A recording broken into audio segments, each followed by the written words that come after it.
Era diciembre de 2019 cuando empecé a ver noticias en redes sociales sobre un grupo de casos de neumonía extraña en Wuhan, China. No le presté mucha atención, habíamos vivido otras alertas virales antes, como el SARS o el MERS, que se quedaron en regiones concretas. Pero el 31 de diciembre, la Organización Mundial de la Salud recibió la primera notificación oficial. Se trataba de una neumonía de etiología desconocida, todos los casos ligados al mercado mayorista de mariscos de Wuhan. El 1 de enero de 2020 cerraron el mercado. Ese mismo día, la OMS activó su equipo de gestión de incidentes en 3 niveles, Oficina Nacional, Regional y Central. En China, los investigadores ya tenían más de 40 casos confirmados y empezaban a sospechar que se trataba de un nuevo coronavirus. El 7 de enero lo confirmaron, lo llamaron SARS-CoV-2, un pariente cercano del virus del SARS, pero con diferencias cruciales en su capacidad de transmisión. El 10 de enero, el genoma completo del virus fue publicado en GenBank, un paso vital para que científicos de todo el mundo empezaran a desarrollar pruebas de diagnóstico. Pero ya era demasiado tarde para detener su propagación. A finales de enero, había casos en Tailandia, Japón, Corea del Sur y Estados Unidos. El 30 de enero, la OMS declaró la emergencia de salud pública de importancia internacional, la sexta en la historia de la organización. En mi país, Uruguay, las primeras medidas empezaron a llegar en febrero, controles en aeropuertos, recomendaciones de higiene y cancelación de eventos grandes. Pero nadie imaginaba lo que venía. El 11 de marzo de 2020, la OMS elevó la alerta a pandemia global.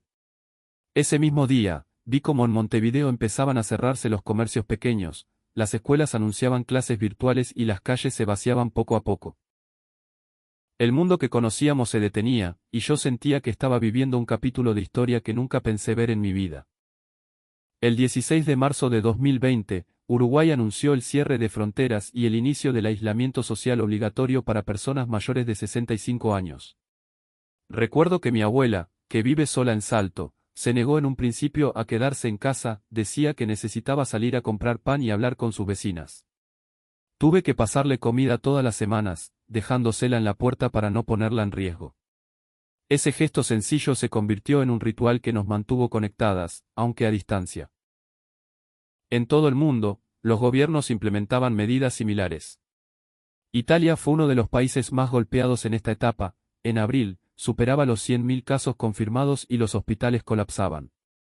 Vi imágenes de camas en corredores, de médicos con equipos de protección personal desgastados y de camiones llevando cuerpos a crematorios.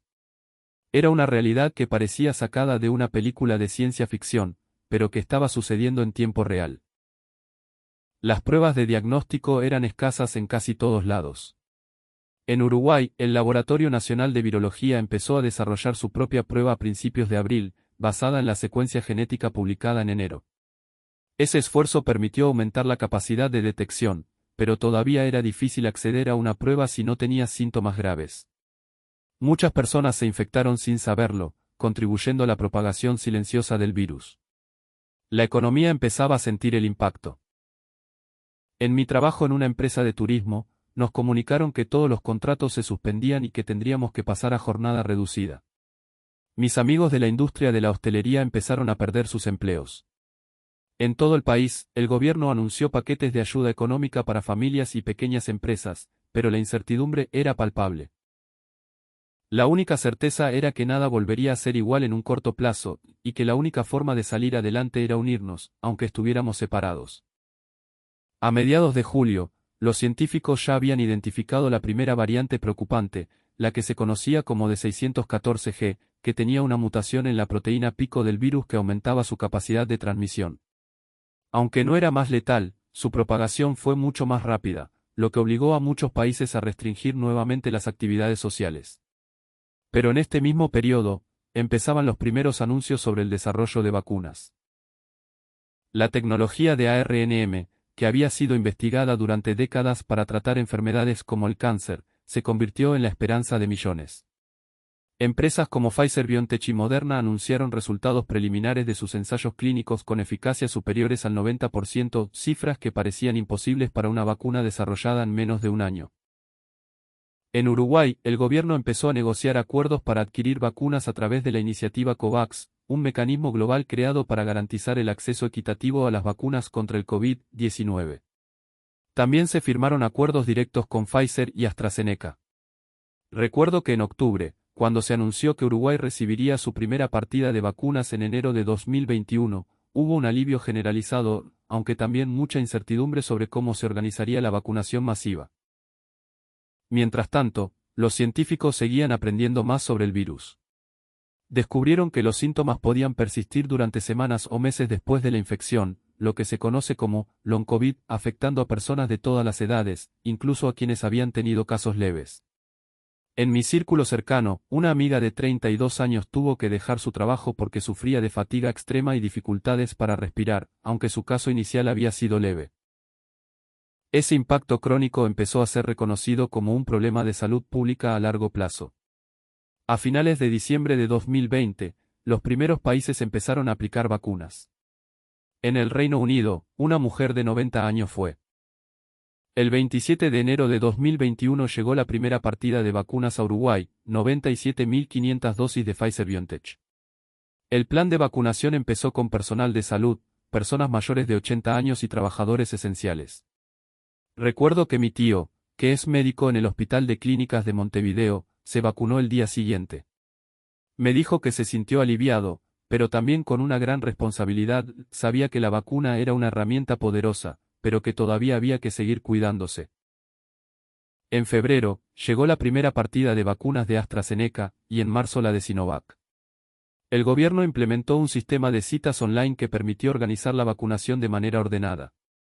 Para julio, más del 50% de la población mayor de 18 años había recibido al menos una dosis, una de las tasas más altas de América Latina.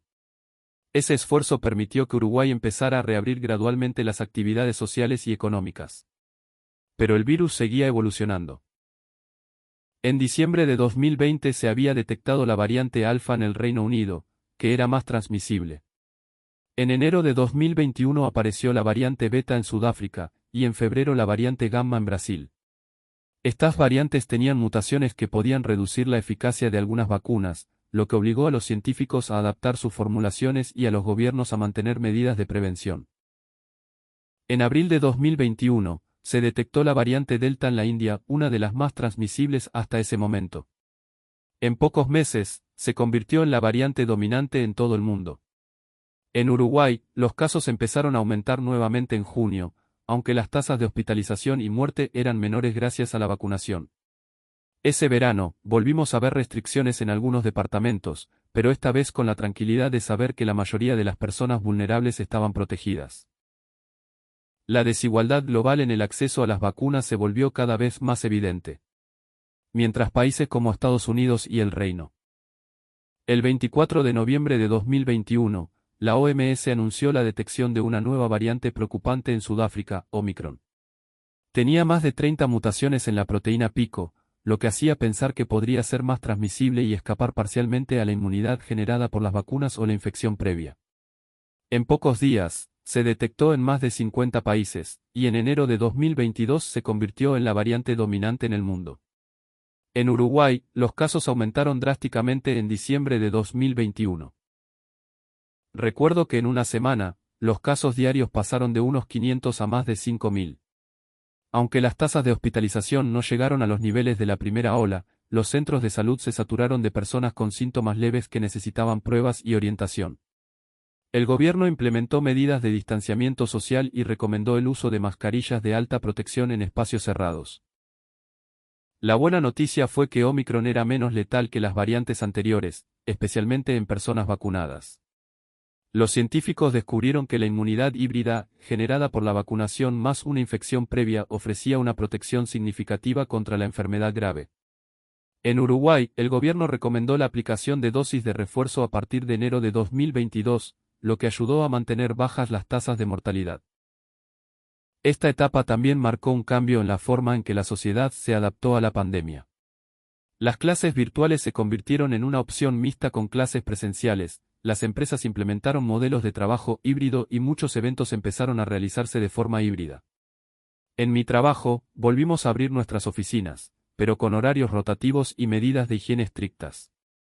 Aunque todavía había incertidumbre, la gente empezaba a encontrar formas de vivir con el virus. En febrero de 2022, Rusia invadió Ucrania, un acontecimiento que tuvo un impacto directo en la pandemia global. La interrupción de las cadenas de suministro afectó la produ. A partir de julio de 2022, la mayoría de los países empezaron a pasar de una estrategia de eliminación del virus a una de mitigación, centrada en reducir la carga sobre los sistemas de salud y proteger a las personas vulnerables. En Uruguay, se eliminaron las restricciones de movilidad y se permitió el acceso a espacios públicos sin mascarilla, aunque se recomendaba su uso en lugares cerrados y concurridos. El impacto económico de la pandemia seguía siendo palpable. En Uruguay, el PIB se contrajo un 5,9% en 2020, aunque se recuperó un 4,4% en 2021 y un 3,2% en 2022. Sin embargo, sectores como el turismo y la hostelería tardaron más en recuperarse. Mi empresa pudo volver a operar, pero con menos personal y con un enfoque en destinos nacionales, ya que los viajes internacionales todavía eran complicados por las restricciones de entrada en muchos países.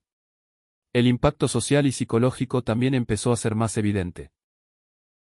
Estudios realizados en Uruguay mostraron un aumento del 30% en los casos de ansiedad y depresión entre la población general, especialmente en jóvenes y personas que habían perdido seres queridos o empleos. El gobierno aumentó la inversión en servicios de salud mental e implementó programas de apoyo psicológico en escuelas y empresas. Los científicos seguían trabajando en entender mejor el virus y sus efectos a largo plazo. Se descubrió que el long COVID podía afectar a hasta el 10% de las personas infectadas, con síntomas que iban desde fatiga y dolores musculares hasta problemas neurológicos y cardíacos. En Uruguay, se crearon clínicas especializadas en el tratamiento de pacientes con long COVID y se iniciaron investigaciones para entender su origen y desarrollar tratamientos específicos. En diciembre de 2023, la OMS anunció que la pandemia de COVID-19 seguía siendo una emergencia de salud pública de importancia internacional, pero que se esperaba que en el corto plazo pasara a ser una enfermedad endémica, es decir, que seguiría circulando. En enero de 2024, la OMS lanzó COVINET, una red global para detectar y monitorear coronavirus, con el objetivo de identificar nuevas variantes de manera más rápida y coordinada. Esta red permitió detectar la variante JN1 en mayo de 2024, que se caracterizaba por una mayor transmisibilidad pero sin aumentar la gravedad de la enfermedad. En abril de 2024, el Grupo Asesor Técnico sobre la Composición de Vacunas contra el COVID-19, TAC-CEOVAC, recomendó el uso de vacunas monovalentes dirigidas a la línea JN1 para mejorar la respuesta inmunitaria. Varias empresas actualizaron sus formulaciones, y en la segunda mitad de 2024 estas vacunas empezaron a ser aplicadas en países como Estados Unidos, el Reino Unido y Uruguay. En nuestro país, la campaña de refuerzo con la vacuna JN1 se inició en septiembre de 2024, centrada en personas mayores de 60 años, embarazadas y personas con enfermedades crónicas. En diciembre de 2024, el TAC-CEOVAC recomendó mantener la composición de las vacunas basada en JN1, ya que seguía siendo la variante dominante en todo el mundo.